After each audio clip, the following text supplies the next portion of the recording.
Saya serius membaca buku umur 18. Oh, Masya Allah. Masa tu buku pertama saya baca adalah Risalah Pemuda Muslim. Dr. Mazli Malik. Okey, semua orang boleh cari Akak macam rasa, akak ingat akak dah baca banyak buku dah. Rupanya banyak lagi buku akak tak baca.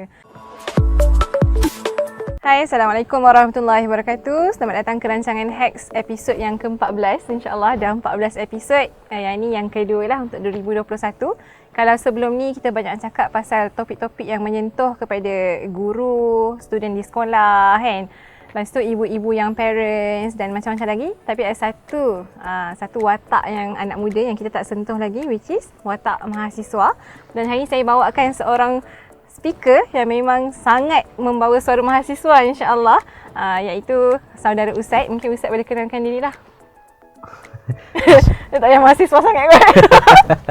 Baik, terima kasih kepada saudari Hanifah atas kesudian jemput saya. Wow, first time orang panggil saya saudari dalam rancangan Hacks.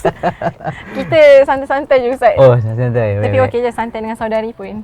Okey, terima kasih kepada saudari Hanifah atas jemputan ke Hacks pada pagi ini. Saya Syed Asmadi. Sekarang ni adalah Presiden Persatuan Belia Harmoni Malaysia. InsyaAllah akan turun bulan 2 ni. Dah nak turun dah. Dah nak turun, tapi okey lagi lah, masih masih lagi. Dan sekarang ni saya di tahun akhir Pengajian Islam dan Teknologi Maklumat di Universiti Malaya. Masya Allah, Universiti Malaya. Okey, bila kita cakap pasal mahasiswa kan, biasanya orang akan gambarkan mahasiswa ni dengan aktiviti-aktiviti yang berlaku dekat universiti lah kan. Betul. Okey, dan antara yang zaman sekarang, kalau nak bezakan dengan zaman dahulu punya gerakan mahasiswa, dan this mahasiswa tu lain, gerakan mahasiswa tu lain. Maknanya watak mahasiswa yang ada pada setiap zaman tu berbeza.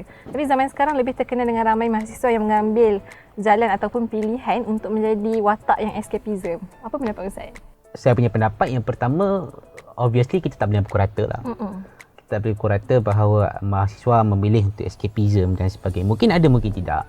Yang kedua, dia ada berlaku perubahan orientasi aktivism tu. Okey. Kalau dulu yang selalu orang uar-uarkan ketika tahun 60-an, 70-an, aktivismenya citra dia ataupun imej yang ditonjolkan kepada masyarakat adalah imej yang bersifat politikal. Dia turun berdemo, ada debatnya, ada suruh pidatonya dan sebagainya. Dan kita kena sedar bahawa ia tidak berlaku secara tiba-tiba. Ya. Tapi ia datang dengan sistem dan suasana yang sangat menyokong kepada pembentukan karakter berkenaan. Pasca Oku basically adalah satu akta yang govern university, yang urus tadbir university. Jadi dalam soalan yang kedua ini, disebabkan faktor kekangan yang wujud dalam Oku, disebabkan sistemnya, disebabkan suasananya itu, dia memberi kesan secara langsung kepada mahasiswa yang boleh kita lihat apa yang berlaku pada hari ini. Okey, so apa kesan ni? Kesannya antara contoh yang selalu saya sebut 3K lah. Kafe, kuliah, katil. Wow. Dia berkisar kepada hidupnya, berkisar kepada kafe, berkisar kepada kuliah, berkisar kepada katil. Kita pun dah nampak kesan dia sebenarnya.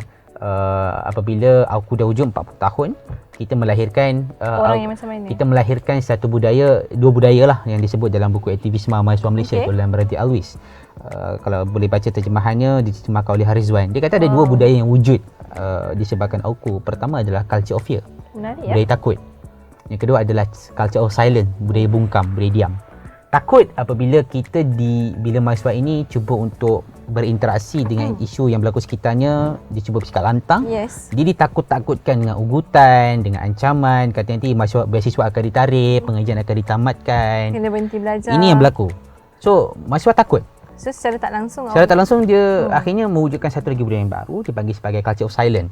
Kita sudah tidak berani untuk mempersoalkan. Kita sudah tidak berani untuk mempertanyakan kepada isu-isu yang berlaku di sekitar mereka. Kita jadi pak angguk je. Jadi macam dia nak tanya, tapi sebabkan budaya itu semakin mengakar, semakin terlalu dalam budaya mahasiswa itu, dia sukar untuk lakukan. So secara tak langsung awak nak cakap escapism tu berlaku disebabkan Auku yang dah berlaku 40 tahun. Itu antara faktor besar. Okay, please don't get us wrong. Kita bukan nak cakap pasal Auku hari ni. Kita bukan nak menolak dan membantah gila-gila Auku. Tapi kita nak melihat kesan Auku tu kepada anak-anak yang lahir lah dalam Malaysia, which is anak-anak ni nanti dia akan jadi pelapis dan impact kepimpinan kepada negara tu sendiri kan.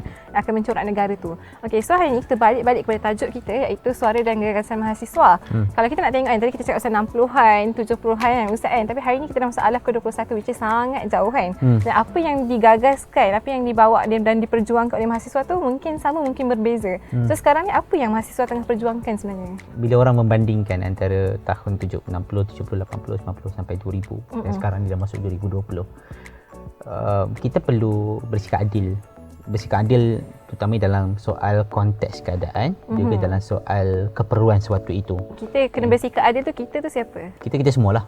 Siapa-siapa yang cuba mengkritik ataupun memberikan komentar Tentang ataupun cuba isu-isu melihat mahasiswa. Ya. Era sebelum itu mahasiswanya tidak ramai, mungkin dalam 3,000 atau 5,000 pelajar. Universiti pun tak banyak. Sebelum aku ada 3 universiti, Universiti Pulau Pinang, sekarang ni USM, juga another one UKM. So tak ramai. Yang banyak institusi politeknik, institut yang banyak lah. Sekarang ni makin banyak, ada 20 universiti awam. Kita ada beratus swasta universiti. So mahasiswa tu terlalu banyak. Dan sekarang ini konteks negara, isunya jadi makin pelbagai. Dulu kita bicara tentang soal kemiskinan, kita bicara tentang soal penindasan kepada masyarakat di kawasan pinggiran. Sekarang ni lagi luas. Dalam konteks sekarang ini, pasca daripada COVID, kita ada soal tentang pengangguran, tentang peluang pekerjaan, juga kita bercakap tentang akses pendidikan itu sendiri. So dia terlalu banyak benda yang yang diperjuangkan. So kalau cakap kepada saya, apa yang sedang diperjuangkan, kebiasaannya dia terpecah kepada kumpulan-kumpulan kolektif. Setiap mahasiswa ni dia ada demand tertentu. Yang sebenarnya mungkin orang melihat kenapa mahasiswa tak bersatu dalam menuntut apa yang dia nak. Saya akan cakap bahawa dia saling melengkapi demand tu. Apa yang boleh digerakkan bersama lah. Tapi apabila dia tidak digerakkan secara bersama, masing-masing bergerak atas kapasiti mereka sendiri. Di peringkat PP ada demandnya, Persatuan Islamnya ada demand dia, gerakan kolektif dalam KPAS ada demand dan sebagainya. Dia saling melengkapi demand-demand yang ada ni. Masing-masing bawa suara masing-masing. Betul, masing-masing bawa suara yang sebenarnya itu yang mahasiswa nak.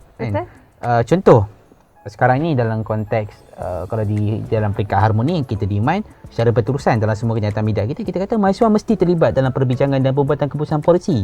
Baik di peringkat pentadbiran universiti maupun di peringkat kementerian. Kerana dalam universiti yang paling ramai dalam mahasiswa. Tapi ironinya apabila dalam apa universiti? Dalam universiti yang paling ramai dalam mahasiswa. Tapi ironinya apabila nak buat keputusan untuk mahasiswa tak terlibat. Okey, tapi mahasiswa dia mampu tak sebenarnya nak buat terlibat dalam keputusan? Kenapa pula kita tak nak bagi kepada mahasiswa sedangkan ketika umur 18 dah boleh mengundi untuk ubah kerajaan. Dah boleh memimpin untuk negara.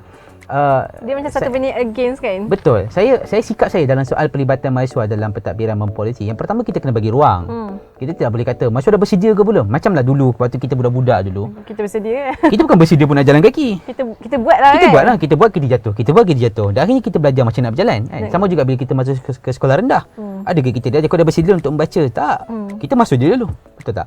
Kita masuk dan kita buat kesilapan dan kita tambah lagi ilmu yang baru. Dan dia mendewasakan kita.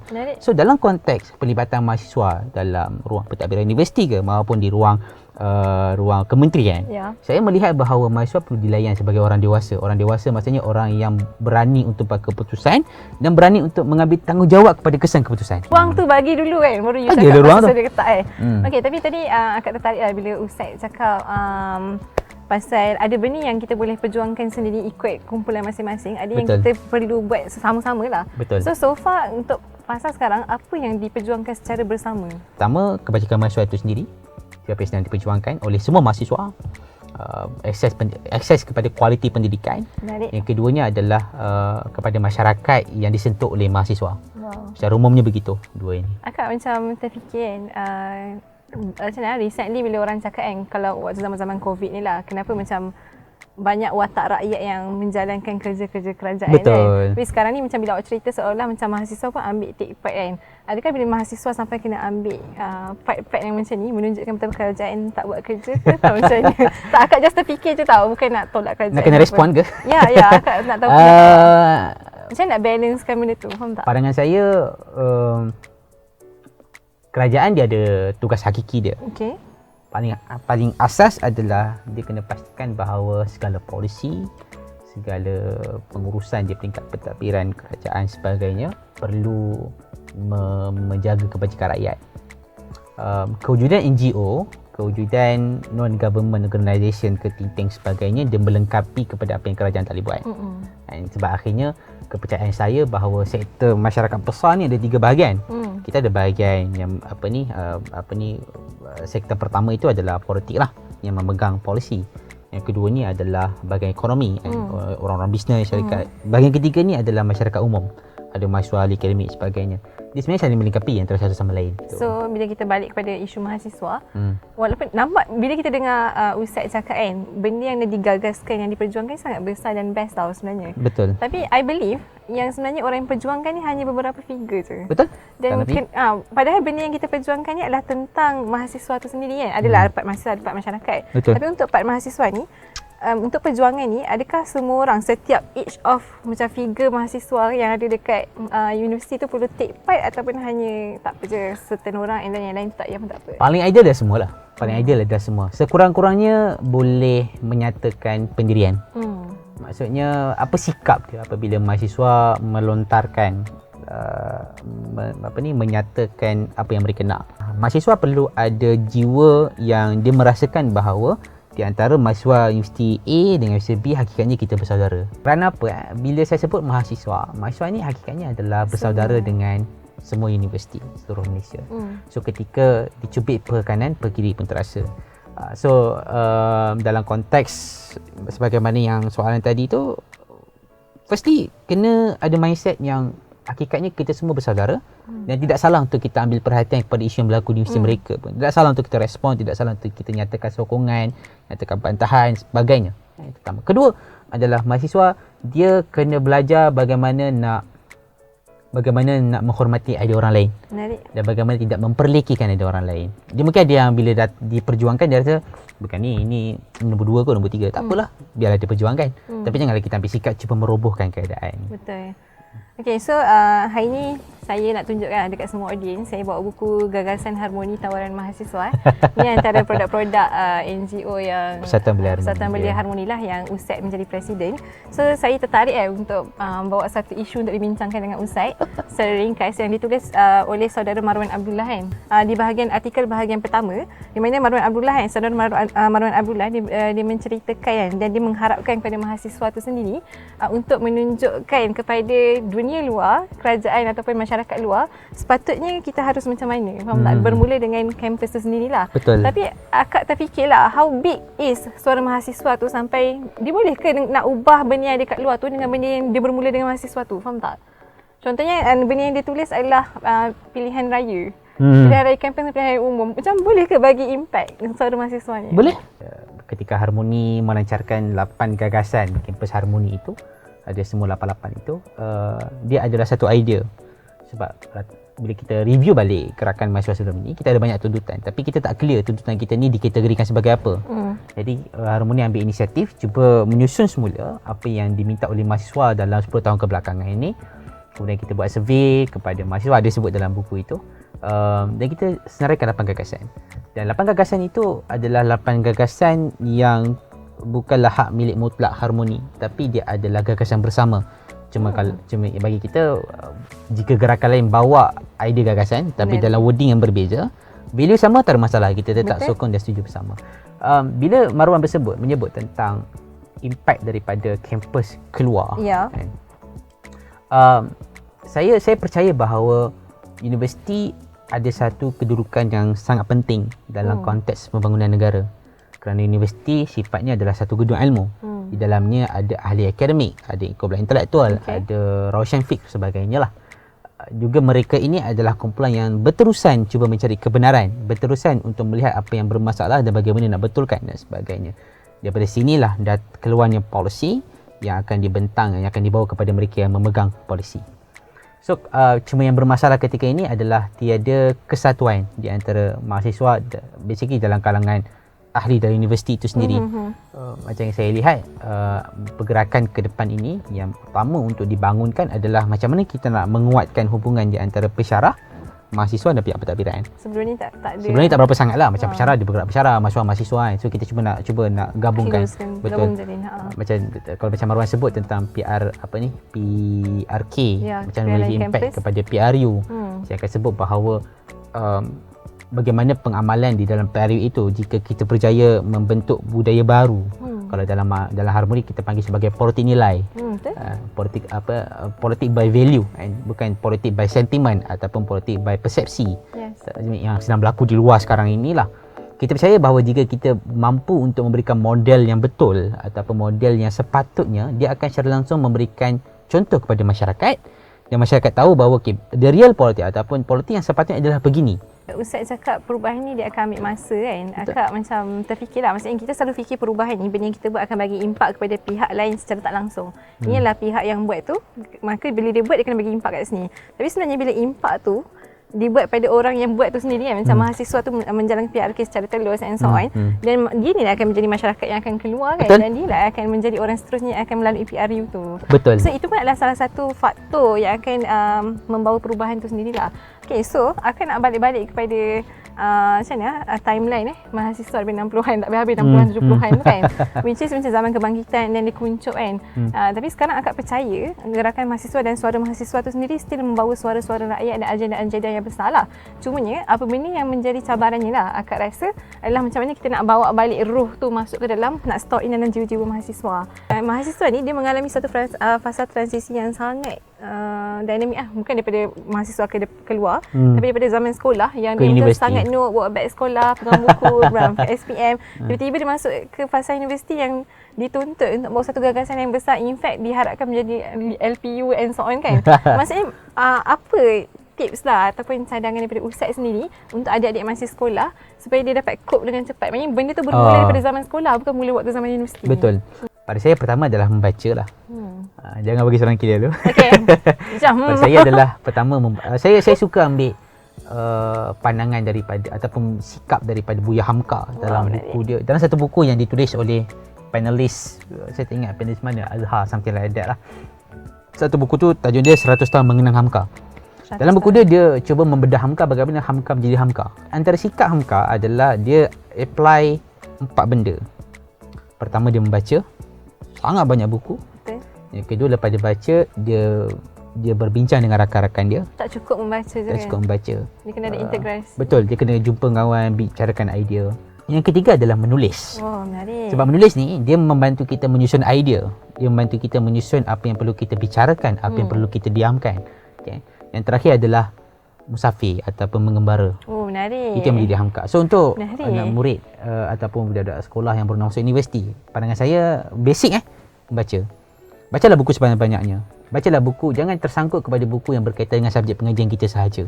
Sebab yang utamanya membaca ini adalah untuk memperkayakan wawasan kita. Cari buku yang berkaitan dengan cara fikir berbeza-beza. Betul. Cari buku tentang dialog ataupun cari buku tentang idea, cari buku tentang sejarah. Buku apa contoh-contoh? Mungkin kalau cakap tentang bagi saya yang bukanlah paling utama tapi mungkin boleh dipertimbangkan. Mungkin sesuai adalah buku biografi lah, tokoh-tokoh. Oh, menarik. Sebab kita dapat tahu cara dia Betul. fikir. Mungkin yang menarik. Saya suka cadangkan buku Dr. Dor Bakar. Dari Anak Desa ke Persada Antarabangsa. Yep, menarik. Itu sangat menarik buku tu. Juga Hamka sendiri. Setuju. Boleh baca buku peribadi. Nipis je buku tu, tak tebal. Buku peribadi nipis je. PTS murah dia RM14. Aku ingat harga. Tak silap saya lah RM14. Buku peribadi Hamka ataupun buku falsafah hidup. Kisah Hamka juga. Dia agak tebal sedikit. Yang mana kuning tu pun menarik juga. Kuning buku apa Allah, tu tak ingat. Okay, lepas tu. Okay, daripada buku tentang biografi dan juga tentang buku tentang peribadi, juga kita boleh baca tentang sejarah.